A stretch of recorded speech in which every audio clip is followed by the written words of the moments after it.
Boa noite a todas e todos. É um prazer enorme estar aqui com vocês novamente nesse Pelo Mundo Ásia especial, um programa que estamos fazendo pré-gravado para que todas e todos vocês acompanhem. No dia de hoje, estamos aqui discutindo um assunto extremamente importante que vimos ao longo do ano de 2021 em muitos dos nossos programas. Falamos bastante sobre o Indo-Pacífico, mas infelizmente, não tivemos condições de fazer, né, uma discussão um pouco mais ampla e mais profunda sobre o que é o Indo-Pacífico, o que é a estratégia Indo-Pacífica que a gente tanto discutiu ao longo do ano de 2021, desculpe. Por isso, estamos aqui hoje com o professor Francisco Carlos Teixeira da Silva, professor da Universidade Federal do Rio de Janeiro. Antes eu vou fazer uma breve apresentação do professor. O professor Francisco Carlos Teixeira da Silva, ele é graduado em História pela UFRJ, mestrado em História do Brasil pela UF, doutor e pós-doutor pela Universidade de Berlim, foi professor também da Universidade Federal Rural do Rio de Janeiro, do Instituto Universitário de Pesquisas do Estado do Rio de Janeiro, da Universidade Cândido Mendes e o PERJ-UCAM, e também professor da Escola do Comando do Estado-Maior do Exército, o ESEME. Então, a gente vê aí que é um pesquisador e estudioso profundo, né, desse tema que a gente vai estar discutindo aqui hoje, que tem implicações militares e geopolíticas.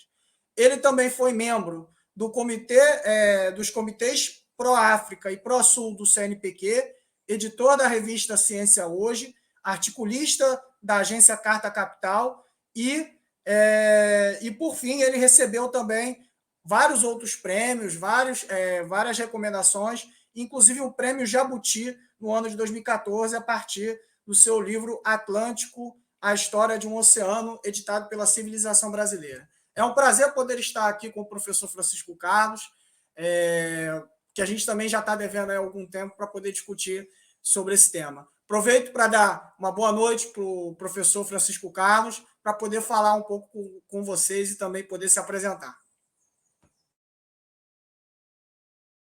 Obrigado pelo convite, é um prazer estar com vocês e poder discutir uma temática que está aí, literalmente, pegando fogo. Bom, obrigado, é um prazer enorme estar com você aqui, professor Francisco Carlos. Bom, em primeiro lugar, uma das coisas que eu acho que é mais importante de se fazer nesse momento é definir o que é o Indo-Pacífico, que a gente tem ouvido muito sobre isso, não só nos setores dos setores midiáticos, também temos ouvido isso em algumas áreas da academia, entre alguns pesquisadores, mas é um conceito que, por vezes, está um pouco solto, né? O Indo-Pacífico implica o quê? Ele é uma estratégia geopolítica, é uma estratégia militar. Essa definição é extremamente importante, não só do ponto de vista propriamente geográfico, mas também para poder entender a que se destina essa estratégia do Indo-Pacífico. Por isso, eu pergunto para o senhor, professor Francisco Carlos, o que é o Indo-Pacífico? Por onde que a gente tem que começar para poder analisar a estratégia Indo-Pacífica? Bom, essa noção, esse conceito de Indo-Pacífico, ele é uma construção recente da geopolítica, principalmente dos Estados Unidos. Ela não pertence à geografia. Na geografia puramente simples, você não pode falar em Indo-Pacífico. É meio uma monstruosidade nesse sentido. Mas a geopolítica pode, né?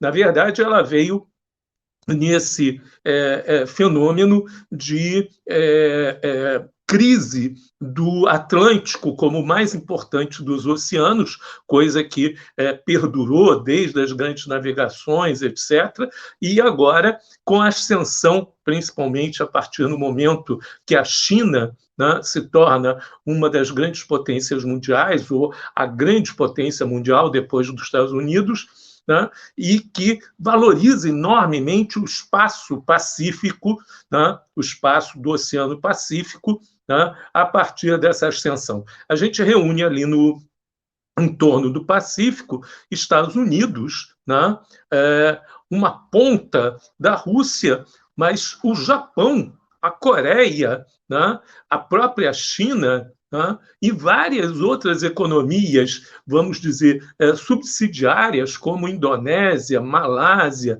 Filipinas, né, Taiwan, né, várias outras, que faz com que o peso do PIB mundial, né, fora as economias latino-americanas com sua face Oceano Pacífico, como o México, como o Chile, como o Peru, que tem um peso importante também, e faz com que o Oceano Pacífico se torne muito importante. Mas sempre falamos muito nesse Pacífico e muito no Pacífico Oriental, por causa do Japão, China, né? Coreia, que eram as grandes potências. No entanto, a ascensão da Índia como uma grande potência mundial fez uma torção nessa noção de Oceano Pacífico. E o eixo acabou se voltando para o sul, né, em direção ao Oceano Índico, que se tornou fundamental nesse jogo. Daí o Pacífico mais o Oceano Índico, né? E aí essa noção de Indo-Pacífico se tornou extremamente importante nesse sentido. Isso que você colocou, eu acho que é extremamente interessante, porque aí a gente observa que é uma abrangência bem ampla dessa estratégia, né? Porque a gente vê que abrange desde a América do Sul até a costa oriental da África.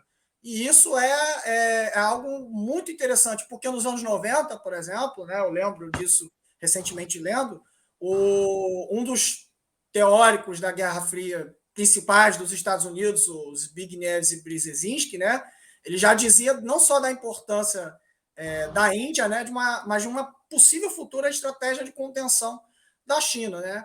E aí eu queria escutar um pouco mais de você também em relação a quais aspectos militares e políticos também estão embutidos dentro desse conceito de Indo-Pacífico, porque essa é uma discussão também muito, muito importante. Por aí exatamente que você acabou de colocar. Você levantou o ponto principal. Não só o peso da Índia faz com que o eixo pacífico dessa análise se dirija para o sul e se dirija, né, em direção ao Oceano Índico, né, como também uma série de elementos estratégicos fundamentais em direção a esse novo cerco, essa nova tentativa de isolamento da China. Os Estados Unidos eles entram depois de muita hesitação em tentar saber como que eles vão tratar a China. Eles vão tratar a China como um parceiro estratégico ou como um adversário estratégico. Isso é algo que se coloca dentro da política de defesa dos Estados Unidos desde do governo Bush com muita clareza, né? Como fazer isso? Né? Sem dúvida nenhuma, os Estados Unidos decidiram-se, mesmo depois do fim da Guerra Fria, que a Rússia, herdeira da União Soviética, seria tratada como adversário estratégico todo o tempo. Eles estão fazendo isso nesse momento. Né? Não há nenhuma, aspas, piedade com a Rússia. A Rússia, né, mesmo sendo um país que atingiu seu teto de desenvolvimento econômico, mas por possuir a sua capacidade tecnológica e a sua imensa capacidade de desenvolvimento bélico, não mereceria nunca dos Estados Unidos nenhum tipo, aspas, mais uma vez, de piedade nesse sentido. E deveria ser tratado sempre como um adversário estratégico, até o ponto de ser levado à completa exaustão, né? Seja ela comunista ou não comunista, seja ela qual for o sistema econômico vigente nesse sentido. Isso explica, né, o processo de rollback que é aplicado à Rússia, né, que vai recuar mais de 1.200 quilômetros e ainda continua-se essa política, né, de empurrão da Rússia aí. Mas havia dúvida em relação à China. Inclusive, se utilizou a China nesse processo. Né? Num determinado momento, principalmente com Obama, se decide que a China é adversário estratégico e deveria ser tratado como adversário estratégico, tá?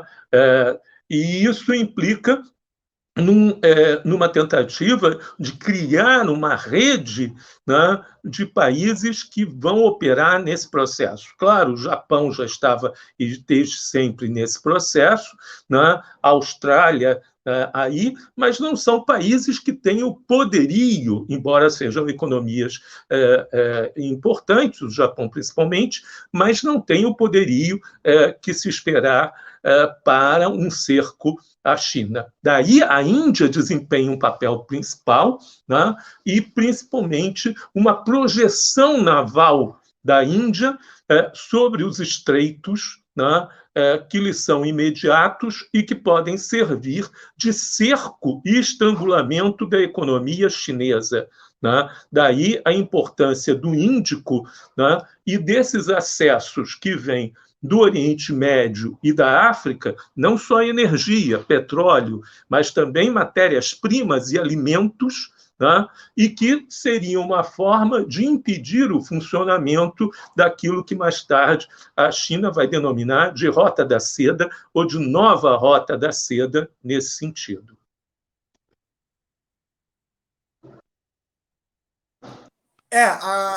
E o que você colocou sobre a questão naval indiana, eu acho que é extremamente interessante. Eu queria trazer também para um lado de uma análise também um pouco militar, porque eu vi algumas das suas últimas entrevistas, você falando sobre o caráter de um novo tipo de guerra, né, que a gente está observando a emergência nesse momento. Inclusive uma discussão de alto nível que acontece entre os Estados Unidos e a Rússia para, não diria estabilizar a produção de armas, né? Mas no sentido de limitar essas armas estratégicas que existem hoje, né? Principalmente as armas hipersônicas. E aí tem até uma grande polêmica, porque a Rússia ela só vai sentar para negociar se... Aliás, a Rússia não. Os Estados Unidos só vão sentar para negociar se a China estiver junto, para negociar esses tratados de armas. E a mesma coisa a Rússia em relação aos europeus. Então, tá toda uma discussão sobre isso, que eu vi algumas das suas últimas entrevistas, você falando sobre como que isso mudou o caráter da guerra. Aí eu acho que seria interessante você falar sobre como que esses tipos de novas armas elas seriam empregadas dentro dessa estratégia indo-pacífica. Eu acho que isso é um tema também muito, muito importante. Temos aqui duas abas dessa discussão. A primeira é que os Estados Unidos, nesse afã, né, de reduzir ao máximo o papel da Rússia, né, em relações internacionais e nesse empurrão da Rússia para a Ásia, eles denunciaram todos os acordos de limitação de armas havidos, né, na Guerra Fria e no imediato pós-Guerra Fria. Né? Então, os acordos feitos foram todos abandonados pelos Estados Unidos. Note bem, foram abandonados pelos Estados Unidos. A Rússia não interessava esse abandono dos acordos por causa dos gastos enormes que eles representariam, né? E principalmente porque representariam uma tentativa de renovar todo um estoque de armas nucleares que são caríssimos, né? E exatamente a corrida armamentista, a imensa corrida armamentista, né, desencadeada por Ronald Reagan, tinha sido um dos pontos iniciais de desgaste e de desmanche da antiga União Soviética. Essa experiência era uma experiência que tinha custado caríssimo e tinha sido compreendida pela liderança russa, né? Ora, nesse ponto, e conhecida já a técnica americana, né, de pressionar os russos, né, a tecnologia e os investimentos russos, né, se dirigiram para uma nova classe de armamentos, que são exatamente essas armas hipersônicas. E aqui se tem uma revolução tecnológica em armamentos que implica numa revolução de fazer a guerra, numa revolução de um novo modo de guerra. E que não está sendo exatamente bem compreendido por todo mundo, né? Está sendo compreendido por aqueles que são responsáveis por fazer a guerra, mas não está sendo exatamente compreendido, muitas vezes, pelos colegas que analisam, né, a moderna guerra que emerge desse processo de uma nova tecnologia da guerra. Né? Quer dizer, quando se fala, pode haver, no enfrentamento entre Estados Unidos e Rússia, um risco de guerra nuclear, eu diria que o risco de guerra nuclear hoje é muito baixo, embora o risco de guerra seja muito alto. Isso é totalmente diferente da situação da Guerra Fria e do imediato Guerra Fria. Na Guerra Fria, o risco de guerra era alto e o risco de guerra nuclear era alto. No imediato pós-Guerra Fria, o risco de guerra era baixo e o risco de guerra nuclear era baixíssimo ou nulo. Hoje, o risco de guerra é alto e o risco de guerra nuclear é baixíssimo. Por quê? Pelo novo tipo de armamento que existe disponível, que são as modernas armas de alta tecnologia que permite uma guerra, né? Uma guerra de tipo novo, altamente tecnologizada, sem recurso à guerra nuclear. A guerra se tornou novamente possível. Essa é a possibilidade. O impasse decorrente, né, da impossibilidade clausewitziniana, tornado, né, um impasse pela guerra nuclear, foi superado pela nova tecnologia. E grande parte dessa superação se deve às armas hipersônicas. Né? Inclusive, né, no seu pacote, a cyberguerra, que vem junto. Né? Então, isso criou, né, uma possibilidade nova de guerra que nós não conhecíamos, né, há um tempo atrás. As novas armas, principalmente os mísseis, né, hipersônicos, que hoje utilizam velocidade de Mach 10, de Mach 11, né, são capazes de detonar, inclusive, um míssil nuclear antes que ele consiga iniciar o seu percurso em direção aos seus alvos. Né? Então, na verdade, o que a gente vê hoje é a possibilidade, sim, de uma guerra convencional altamente tecnológica de tipo aeronaval, espacial, em espaços muito abertos, como o Pacífico, travado entre marinhas poderosas que vão evitar tocar a mainland. Né? Ninguém quer destruir Los Angeles ou Xangai. Aí sim nós teríamos, né, um caso belli, né, de proporções assustadoras, mas capaz, né, clausewitziniana, de destruir a panóplia do inimigo para tornar o inimigo indefeso, mas não destruir, né, o aparelho produtivo e a sociedade do inimigo a ponto de destruir as condições de vida, inclusive a si mesmo, né, no mundo hoje. Essa é a novidade das condições de guerra que se colocam no mundo atual.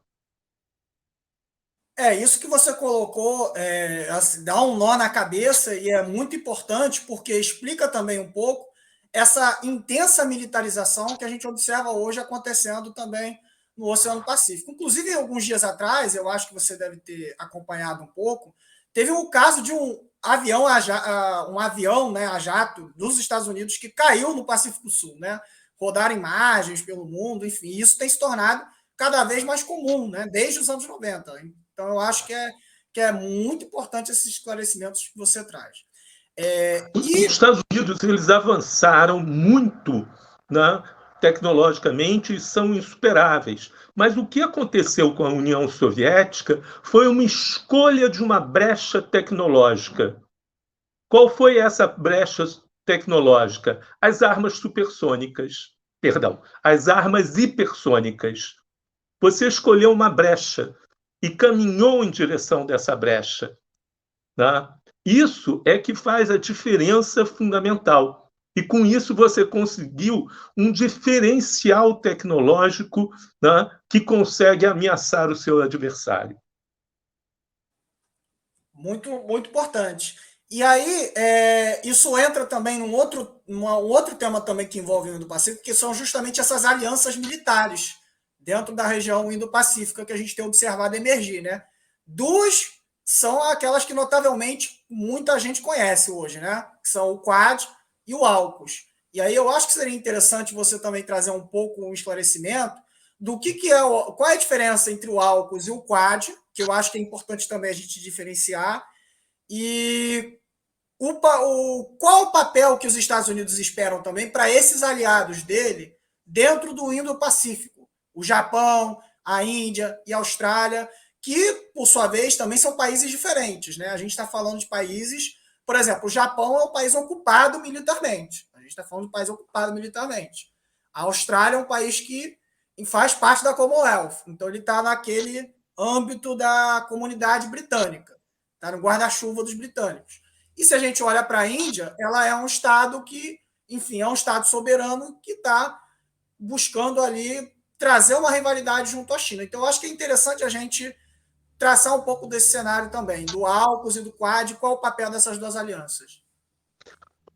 Os Estados Unidos vinham já há algum tempo organizando sistemas de aliança, que eram alianças que estavam formadas muito mais em termos de inteligência e informação e cooperação.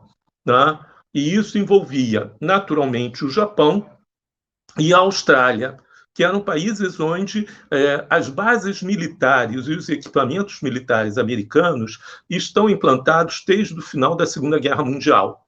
Então, de certa forma, não havia uma grande novidade estratégica nesse sentido.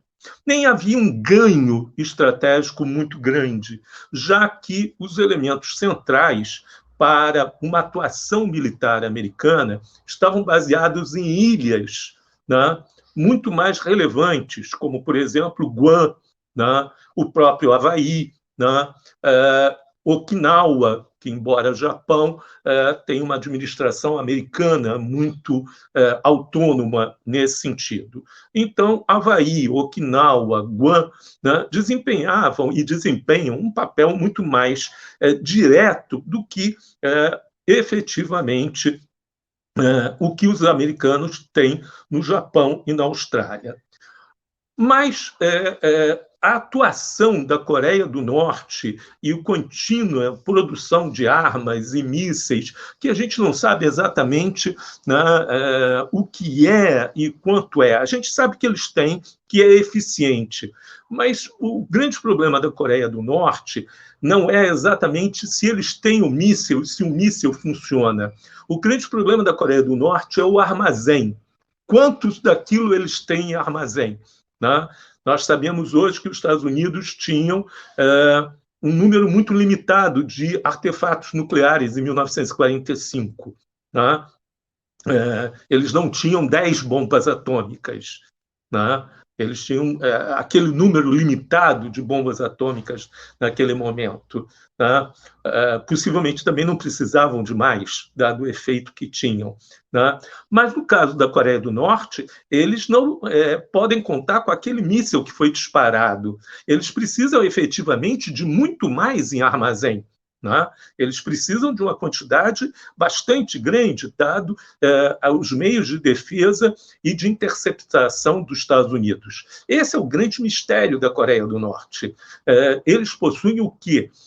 Um armazém de 100, 110, 500 mísseis daquele, isso é o que nós temos em dúvida. Em face disso, os Estados Unidos estabeleceram uma rede de mísseis na Coreia do Sul, que, a partir daí, quer dizer, isso já no governo Clinton em diante, que provocou uma profunda nuvem sobre a China. O estabelecimento desse sistema, né, principalmente o sistema Aegis na Coreia do Sul, provocou uma nuvem, quer dizer, provocou uma penetração sobre a China continental que até então não existia. A partir desse momento, não só sobre a China, mas também sobre toda essa área estratégica da Kamchatka e da Manchúria russa, né, a área altamente sensível, né, tudo isso provocou um desequilíbrio em toda essa área do Pacífico muito, muito, muito grande. Né? Então, a partir daí, todo esse sistema de alianças teve que se mover, teve que se refazer nessa direção de uma mobilização muito maior. Né? A China teve que renovar seu sistema de armamentos. Nós não sabemos muito claramente qual é o arsenal chinês, né? Mas isso custou muito caro à China. A China estava em direção a um largo programa de bem-estar social, de moradia rural e eletrificação do campo, inclusive para evitar uma grande movimentação de população para a cidade, etc. Isso custou um preço muito caro para a China, um preço elevadíssimo, né, para a China, transferir isso para armamentos. Né? Alguns dizem, inclusive, que não foi por acaso, que talvez tenha sido feito de propósito para diminuir o esforço de crescimento e de bem-estar social chinês. Não é claro isso.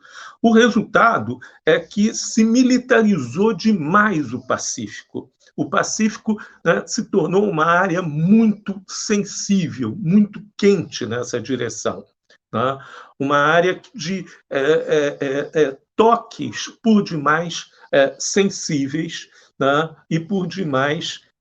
bom, além disso, a Austrália começou a criar, né, projetos de militarização, primeiro com essa compra fantástica, uma encomenda em larga escala feita na França, que acabou gerando esse impasse, já que a Austrália rompeu o contrato com a França sem avisar a França em favor dessa aliança com a Inglaterra e com os Estados Unidos. Então, o resultado foi uma supermilitarização do Pacífico. Por outro lado, desenvolveu-se, esses são os acasos que se somam, desenvolveu-se e gerou um atrito real o conflito fronteiriço com a China, entre a China e a Índia. Esse é um conflito muito antigo, herança do colonialismo, o colonialismo britânico e as linhas de demarcação entre China, linhas de demarcação de fronteira entre China e Índia, que explodem, né, entre 2019 e 2020, e que acabam levando, né, a um atrito bastante grande entre China e Índia. E esse atrito acaba sendo explorado nesse conflito. Então, torna-se tudo muito tenso nessa área. Né?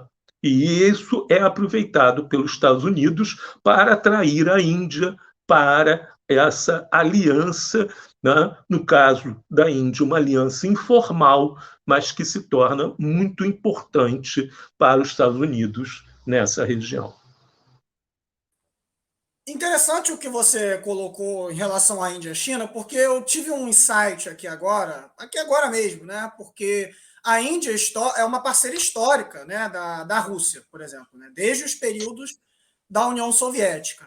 Seria essa tentativa de trazer a Índia para essa aliança com os Estados Unidos uma forma também de dividir essa parceria estratégica entre a China e a Rússia hoje? Criando conflito, porque aí os russos também teriam uma dificuldade muito grande, como eles têm hoje, de se posicionar. Porque, evidentemente, que a Rússia não vai abrir mão de uma parceria estratégica para com a China. Hoje, nos dias de hoje, tamanha a colaboração que os dois têm, não só a nível econômico, mas também a nível militar, que é também uma parte também extremamente importante. Você acha que isso também é uma forma também de criar divisões também dentro da própria fórmula de integração euroasiática entre a Rússia e a China? Olha, essa é uma boa questão e que tem um adendo para o Brasil. Né? Começar pelo adendo com o Brasil. Nós temos falado muito em retomar a política externa da era Lula, né, os BRICS, etc. Isso é fantasia. Os BRICS morreram. Não há mais BRICS. Não há possibilidade de fazer isso. Há a possibilidade de desenvolvermos uma boa política de cooperação com a China, uma boa política de cooperação com a Índia, uma boa política de cooperação com a Rússia, de forma bilateral. Mas aquele conjunto que se chamou BRICS e aquelas reuniões e aquele tipo de criar um grupo, como foi pensado pelo embaixador Evgeny Primakov, como um grupo anti-hegemônico complexo que atuaria em conjunto como uma constelação frente ao grande sol que era os Estados Unidos, nesse momento, essa ideia de BRICS está tremendamente quebrada, já que dois dos grandes participantes, os economicamente mais pesados, China e Índia, estão em atrito real, né? E que é muito interessante. Na fronteira principal, onde o atrito gerou, inclusive, perdas de vida, né? Os soldados, frente a frente, foram, em acordo comum, desarmados. Eles lutaram mão a mão e se mataram, literalmente, a pau e pedra, né? Visando não escalar, os dois governos não portam armas nessa fronteira.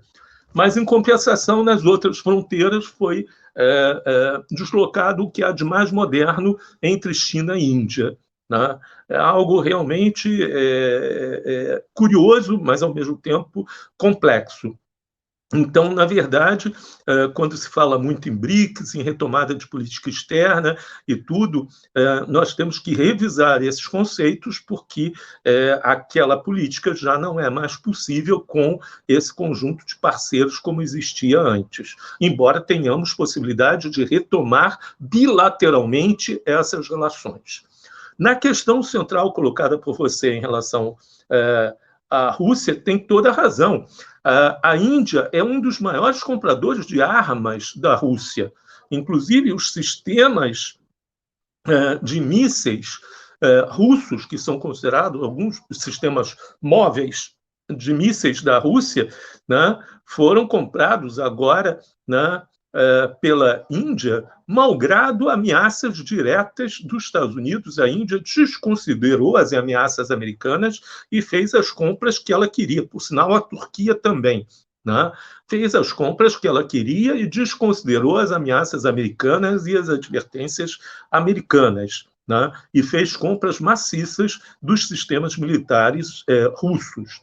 Então, a Rússia mantém as melhores relações, né, com a China, a cooperação intensa com a China, né, e mantém uma excelente cooperação com a Índia. Isso mostra a capacidade da diplomacia russa e, ao mesmo tempo, a necessidade da China e da Índia de manter essa parceria com a Rússia. Agora, uma coisa que eu acho que é interessante, que foi discutido muito em relação discutido nas reuniões do AUKUS e do Quad no ano passado, né? A inserção global desses países no sentido de participarem, não de uma forma direta, mas indireta, no conflito com a China, né? Porque, por exemplo, a gente está. No caso da militarização que você disse ali do Pacífico, salta aos olhos, por exemplo, a instalação de uma série de sistemas de mísseis hoje, principalmente naquelas ilhas que rodeiam a China, por parte do Japão, que começa a reivindicar aquela parte, né? Inclusive, eu vi recentemente, ao longo do ano passado, que no novo plano estratégico de defesa do Japão, né, eles incluem como uma área de defesa prioritária a ilha de Taiwan. E os chineses estão extremamente furiosos com essa situação, né? Então, eu acho que esse novo papel do Japão também é algo muito interessante, né, professor? A resposta mais interessante foi essa operação naval sino-russa que fez essa marcha da marinha dos dois países atravessar em meio ao arquipélago japonês numa operação única, né, que foi recebida como um susto pelo governo japonês, né? Desde a Segunda Guerra Mundial não aparecia em massa, né, um desfile naval da Marinha de Guerra dos dois países, Rússia e China, né, em meio ao arquipélago japonês. Foi algo realmente inédito, né, e valeu ao Japão, né, um aviso, né, fantástico de que o Japão não é, per si, individualmente, um ator que possa ser realmente levado a sério nessa atuação. Também criou uma certa decepção no Japão o fato de que o acordo, né, do AUKUS, né, dos Estados Unidos, com os seus parceiros anglo-saxões, não levar em conta, né, o Japão, né? Isso também foi um susto para o Japão, né? Até que ponto, a pergunta que fica é até que ponto o Japão é, de fato, um parceiro, ou, na verdade, o velho acordo anglo-saxão, né, Estados Unidos, Reino Unido e Austrália, é que vale, né, no Pacífico, né? Voltamos a uma aliança da Segunda Guerra Mundial e o Japão está excluído, né? Não só a AUKUS, né, essa aliança, né, anglo-saxã, irritou profundamente a França, que foi excluída, perdeu seus contratos comerciais, né, milionários com a Austrália, mas criou, né, no Japão e na Coreia do Sul um profundo mal-estar, né, porque eles ficaram fora dessa aliança militar, que é uma aliança militar, esse sim, é uma aliança, não é uma aliança de informação, de estratégia, de troca de dados, é uma aliança militar. Eles ficaram isolados, né? Quer dizer, caso haja uma confrontação, né, até que ponto, né, eles serão considerados? O Japão tinha avançado enormemente, inclusive na questão, como você falou, de Taiwan, e na hora H, no acordo fundamental, ele não entra, né, nas considerações de defesa dos Estados Unidos. Bom, muito legal. Esse papo está muito bom. Vou aproveitar aqui para poder pedir para todas e todos vocês que estão nos acompanhando nesse programa de hoje, pré-gravado, lembro para vocês que, infelizmente, nós não vamos poder exibir aqui as perguntas de vocês e nem vamos poder exibir alguns dos seus comentários, mas se vocês tiverem, façam eles, nos tragam como perguntas que a gente, ao longo dos nossos próximos programas, iremos respondê-las e iremos trazê-las para a discussão. Lembro para vocês ainda, curtam o nosso vídeo, toquem o sininho do canal, se inscrevam no canal também e divulguem, porque esse é um material extremamente importante, como vocês observam, é um material de grande qualidade, uma discussão de grande qualidade que a gente está vendo aqui com o professor Francisco Carlos. E lembro para vocês também, se inscrevam também no nosso grupo lá no Telegram, que a gente tem um grupo lá no Telegram exclusivo, onde a gente envia não só os materiais dos nossos programas, mas também enviamos também algumas das notícias mais quentes do momento.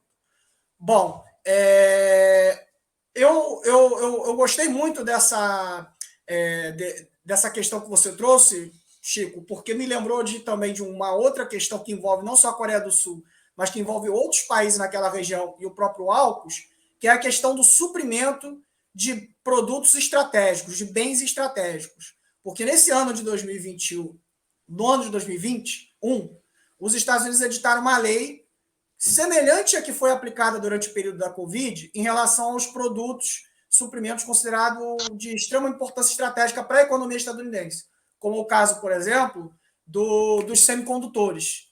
E aí, quando a gente olha os países que estão envoltos, né, na produção de semicondutores, coincidentemente, são a maioria países do Sudeste Asiático, né? E aí eu acho que seria muito interessante você discutir como também como esses grupos, né, o AUKUS e a própria estratégia Indo-Pacífico, como é que elas também encaram essa discussão sobre esses suprimentos, né, que também são importantes do ponto de vista militar, né? Sem dúvida, quer dizer, os Estados Unidos, eles têm não só o interesse em matérias-primas, mas no controle dessas redes globais de montagem de produtos e a tentativa de manter isso sob controle deles.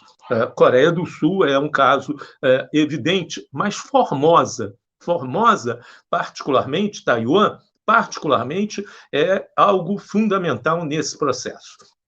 O que nós imaginamos é que manter Formosa sob controle ocidental, sob interação ocidental, na linha de interesse ocidental, é algo fundamental para os Estados Unidos. Mas também é fundamental a negação disso. Quer dizer, imaginemos que essa região, com cerca de menos de 30 milhões de habitantes, mas com uma economia dinâmica, fundamental, rica, ligada à alta tecnologia, pudesse ser englobada à China.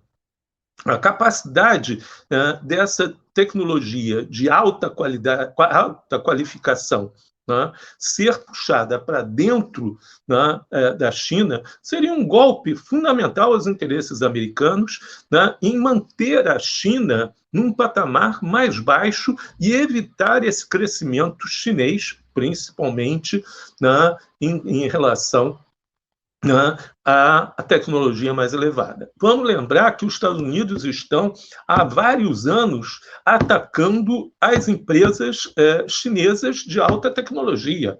Essa guerra contra as empresas chinesas, que chegou ao ponto, inclusive, de prender CEOs de empresa, de tentar evitar a entrada de empresas chinesas em outros países, inclusive no Brasil, etc., é uma guerra fundamental para os Estados Unidos. É uma forma de tentar deter o avanço chinês e, ao contrário da Rússia, que tem um teto econômico, a China, nesse momento, não mostrou de maneira alguma nenhum teto.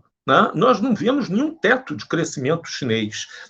A incorporação de uma economia de alta tecnologia como Taiwan à China seria um desastre para os Estados Unidos. Quando a gente fala em questões geopolíticas, esse elemento é um elemento central dessa geopolítica. E os Estados Unidos têm interesse em deter, e, se não for possível, retardar ao máximo esse processo.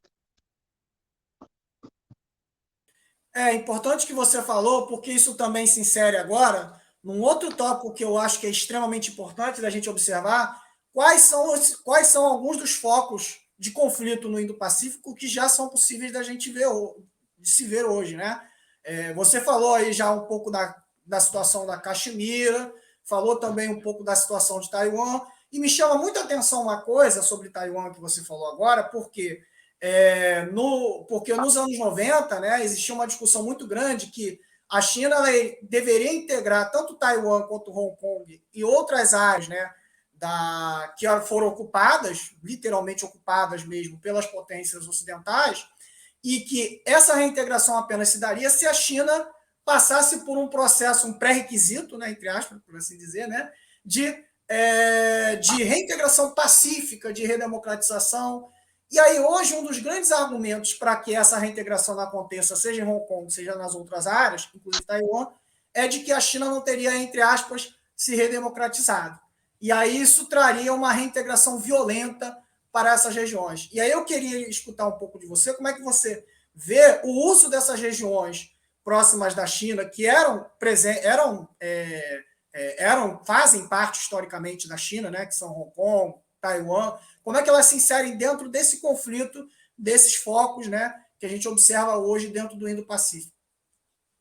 Olha só, o antigo Xinjiang, Macau, Hong Kong, eram relíquias do colonialismo e do imperialismo ocidental na China. A sua reintegração à China é um processo histórico de eliminação da era das humilhações, como os chineses chamam, e que nós chamamos da partilha da China pelo imperialismo. Tá? Esse processo seria inevitável no momento que a China avançasse no seu crescimento. Durante todo o processo de integração da China, né, até avançado o século XXI, a China falou na emergência de uma potência, de uma nova potência por meios pacíficos. Lembrando Paul Kennedy, né, e aquela ideia da emergência das potências como origem dos conflitos mundiais. Toda vez que emergia e que emerge uma grande potência, você teria um grande conflito mundial. A China, ela leu o mesmo livro que a gente, né? Os seus líderes leram o mesmo livro que a gente, ela tentava sempre dizer o seguinte: a China escreveria a história diferente, emergeria uma grande potência, a China, por meios pacíficos, e não geraria uma guerra mundial, como aconteceu a emergência do Japão, da Alemanha, da Itália, né? Da Grã-Bretanha, ou a antiga rivalidade Espanha-Portugal, ou França-Espanha. A história seria escrita de outra forma. Entretanto, a resistência à emergência chinesa como grande potência acabou mudando esse discurso. Né?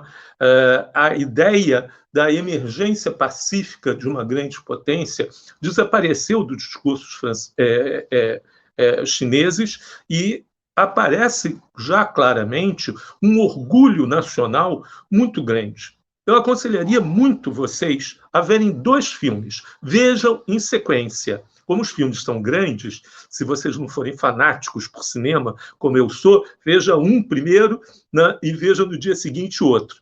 Né? Eu já vi 2, 3 vezes, eu vejo sempre seguida. Lobo Guerreiro 1 e Lobo Guerreiro 2. Vocês vão ver, são 2 filmes chineses, estão disponíveis no YouTube. Vocês vão ver o orgulho da China pela nova China. Tá? É uma leitura fantástica da China feita pelos chineses. São filmes de aventura, tipo filmes feitos para diversão. Mas o que passa de orgulho pela China é fantástico. Se vocês não verem Lobo Guerreiro 1 e Lobo Guerreiro 2, vão ter muita dificuldade de entender o orgulho chinês pela China contemporânea. Essa visão anti-imperialista, anticolonialista da China hoje, ela traz com clareza a noção da unidade chinesa, né? Da unidade que tem que se completar. E esse completar é Taiwan. Sem Taiwan, esse processo não é considerado completo, não vai ser considerado completo. Antes se dizia que isso ia ser feito com tempo, por meios pacíficos. Agora se diz claramente que será feito por qualquer meio, inclusive, e é dito literalmente, pelo meio militares. Agora a gente vai dar uma subida um pouco mais geográfica ali naquela região, porque teve 2 atores que você citou também, como um foco também de conflito no Indo-Pacífico, que é a Rússia e é a Coreia do Norte. E aí, nesse momento, né, a gente vê desde a presidência Trump uma tentativa, não diria de reaproximação, né, mas não diria nem de militarização, nem de reaproximação, né, mas de tentar uma nova abordagem com a Coreia do Norte e também, ao mesmo tempo, com a Coreia do Sul. Né? E isso envolve diretamente hoje algumas das negociações em torno da unificação, mas que tem um ator ali preponderante, que é o Japão, que está hoje meio que diante não só da China, mas também está diante da Rússia. E a gente viu recentemente, inclusive, a gente falou sobre Taiwan, mas tem também uma reivindicação muito velha também dos japoneses em relação às Ilhas Kurilas. Então, eu acho que seria interessante também você falar um pouco como que o Japão também se insere nessa questão da Coreia e nessa questão da Rússia, no que diz respeito também ao Indo-Pacífico. Porque os russos estão muito cientes disso, certamente. O Japão reivindica metade da ilha Sakhalina, algumas ilhas Kurila e algumas ilhas do arquipélago, né, da Iô, né? Eu nunca sei a pronúncia direita dessas coisas. Ou seja, eles têm problemas de reivindicação com os russos, né, com os chineses e com os sul-coreanos. Né? Aquela área ali é bem conflagrada com questões de fronteira, né? E isso implica recursos de pesca, né, que são muito importantes para uma nação com uma população tão grande e com recursos alimentícios reduzidos, né? Gás, petróleo, né, que também é muito importante nessa região, além das condições estratégicas que daí derivam. Né? Na verdade, esses acordos estão hoje recolocados, né, e a China não abre mão, né, de disputar essas áreas, e ela já vem, inclusive algumas fotografias publicadas pela própria China mês passado, mostra que ela vem construindo áreas militares em algumas dessas áreas reivindicadas muito claramente aí. Isso decorre principalmente do medo desse tentativa de cerco, né, e de acesso a suministros como alimentos, gás, petróleo, né, que vem sendo feito pelos Estados Unidos, a própria China. O que a gente tem que levar em consideração é que, na verdade, né, os Estados Unidos ameaçam o tempo todo, né, a China e agora, hoje, essa semana, a Rússia com a ideia de sanções. Né? Os Estados Unidos fazem isso o tempo todo. Né? Fez isso com o Japão na Segunda Guerra Mundial, antes da Segunda Guerra Mundial, e levou o Japão, né, a uma situação limítrofe. Né? O imperialismo japonês respondeu de forma brutal à ideia de sanções econômicas. Né? O projeto de sanções, que, aliás, a Alemanha, agora, tanto a oposição como o governo, um importante almirante, comandante da frota alemã, foi exonerado exatamente porque ele disse que não tinha menor sentido esse projeto de sanções do governo americano contra a Rússia, e agora o líder da oposição, Alexander Merz, né, também respondeu que não cabem sanções. Né? Os Estados Unidos usam seu poder econômico na tentativa de sufocar os oponentes, né, com o projeto de sanções. Né? Essa é uma eterna tentativa americana, né, de utilizar-se, né, desses meios. Nós temos que ter a ideia de que a tentativa de sufocamento econômico de uma nação pela outra é um ato hostil. Ele faz parte de um ato hostil. Tá? Utilizar isso contra um país é um ato de hostilidade. Tá? Quando nós achamos que estacionar 100 mil soldados na fronteira é um ato hostil, tá? Tentativa de cortar contas bancárias, de proibir empresas de funcionar, congelar bens econômicos, como o do Irã, etc., também são atos hostis nesse sentido. Né? Então, a gente tem que ter um certo bom senso, né, em relação a como agem os Estados Unidos nesse processo, né, em termos mundiais. Bom, e aí eu acho que para a gente poder encerrar sobre esses focos de conflito, tem uma área também que está sendo pouquíssimo discutida ultimamente, né, mas que eu acho que é interessante da gente trazer, que é o Sudeste Asiático, especificamente, né, a ASEAN, porque ao longo do ano passado a gente viu algumas coisas bastante curiosas. Por exemplo, quando os Estados Unidos estavam sendo expulsos, porque foi isso que aconteceu, né? Eles estavam sendo expulsos do Afeganistão, a Kamala Harris estava numa visita no Sudeste Asiático e perguntaram para ela sobre o Afeganistão. E ela respondeu: o Afeganistão já não importa mais. O que importa é o mundo pacífico. E ela disse isso no Sudeste Asiático. Quando estava em Singapura, se não me engano, inclusive. Então, tomando isso em consideração,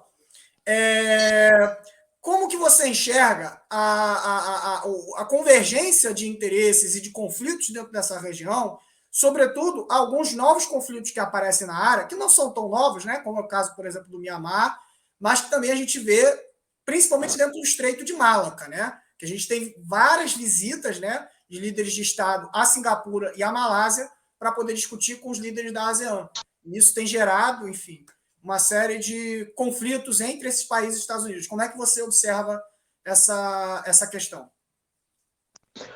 A meu ver, a grande novidade ali é a emergência do Vietnã como uma potência de médio alcance em toda a região.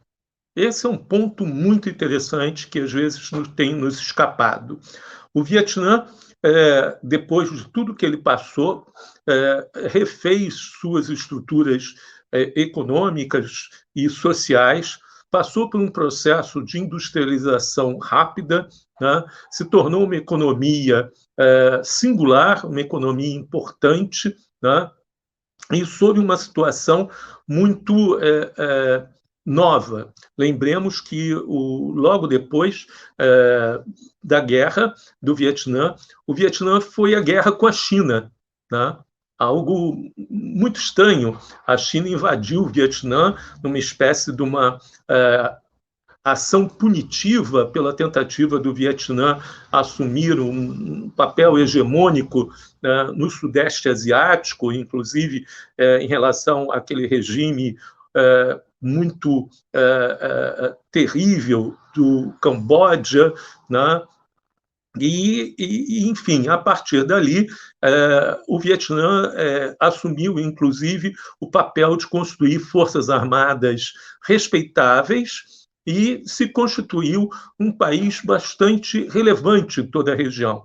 Restabeleceu relações diplomáticas muito cordiais com os Estados Unidos, o que parece surpreendente, mas em face do vizinho muito poderoso que é a China, ele fez isso. E acabou agora arrendando a antiga base militar americana de Da Nang à Federação Russa. A Rússia tem agora uma base em Da Nang, né, um ponto de apoio de navegação na região lá em Da Nang. Então, tem se desenvolvido toda a região, né, e criado um polo muito importante ali naquele ponto. Né? É interessante ver que mudou muito o cenário geopolítico em todo aquele espaço. Né? Não foi possível, né, uma aproximação com a China, ao contrário, a China continua uma potência estranha à região, embora seja um vizinho muito poderoso e tenha relações comerciais muito intensas, mas houve uma opção por boas relações com os Estados Unidos e estreitas relações com a Rússia. Também a Índia se aproximou muito ali da região, né, e procura desenvolver, né, o máximo possível relações com todo aquele espaço onde a Índia, sem dúvida nenhuma, é importante. O grande elemento ordenador ali parece ser essa rivalidade China-Índia projetada nesses países que estão nessa região. Bom, estamos chegando aqui ao final da nossa entrevista, do nosso programa, muito legal, gostei muito de estar aqui com o professor Francisco Carlos, prazer enorme estar aqui com você. Relembro para todas e todos vocês para poder divulgarem o nosso programa, para poder curtirem, deixarem os comentários de vocês. E agora eu vou abrir aqui para o professor Francisco Carlos fazer aí suas saudações finais, trazer alguma outra informação alguma outra reflexão que queira também adicionar. Uma especificamente que eu peço para o senhor é que você indique que tipo de reflexões que nós no Brasil podemos aqui fazer sobre essa estratégia Indo-Pacífica para nós aqui, não só o Brasil, mas para nós aqui na América Latina. Porque no começo do programa, né, você falou muito enfaticamente de que o Pacífico também chega aqui na América do Sul. Então, que implicações isso também pode ter para nós aqui, para nós pensarmos aqui a nossa pequena terra, né? Bom, enfim, aí deixo também para as suas saudações finais aí. Bom, em primeiro lugar, a gente tem vivido uma situação muito interessante, que é a expectativa que, com um novo governo, eu já estou vendo um novo governo, né, nós vamos voltar e vamos refazer tudo que foi destruído. Bom, política externa não tem essa dinâmica, quer dizer, o mundo mudou, então não cabe voltar ao passado, cabe avançar no futuro, né? Aquele mundo que ficou lá atrás está perdido, né? Então, cabe avançar. Temos grandes parceiros, Índia, China, Rússia, Vietnã, né? Indonésia, nessa região, que devemos desenvolver relações e buscar esses países, né, como grandes países a serem apoiados e trazidos para o convívio brasileiro. Temos que ter clareza de que o Brasil, como um país que defende a integração sul-americana, e isso sim é um ponto que temos que retomar, né, ele tem que realizar essa integração sul-americana. Um dos elementos fundamentais da integração sul-americana são as ferrovias e as rodovias em direção ao Pacífico. Essas ferrovias vão nos colocar face a face com o Indo-Pacífico. Então, nós precisamos desses projetos, seja via Argentina e via Chile, seja via Piura e o Peru lá na frente. Essa integração é fundamental. Temos que realizar esse processo e estar de frente a toda essa questão, né, fundamental. Precisamos também de uma grande visão em relação à nossa marinha, uma marinha mercante. Temos que navegar. Né? É impossível que um país com esse litoral, com essa economia, com essa vocação, não tenha uma grande marinha mercante à disposição. Então, esses são elementos fundamentais que nós temos pela frente e temos que desenvolver. Sem isso, a gente não vai avançar. Então, tudo isso nos leva a projetos fundamentais que implicam em reindustrializar o país, implica em voltar a investimentos em alta tecnologia, do qual, inclusive, esses países podem nos ajudar muito, né? Então, estamos aí voltados a conversar sempre com esses países que têm uma experiência importante, têm interesses e que a gente pode, interesses em que essa integração se dê e que temos que voltar a conversar. Agradeço muito a vocês essa chance de conversa e estou aí disponível a uma grande conversa. Inclusive essa conversa, a integração sul-americana. Para quê? Para que integração sul-americana? Isso é outra grande conversa. Obrigado a vocês.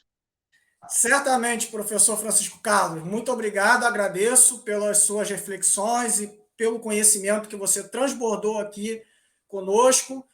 Também agradeço a presença de todas e todos vocês que nos acompanharam e que curtiram, que também tiveram presentes na nossa discussão. E é isso, um abraço, professor Francisco Carlos, cuidem-se e vacinem-se, porque a situação da pandemia ainda não melhorou. E lembre-se também das crianças, que é algo também extremamente importante. É isso, gente, um abraço, até mais.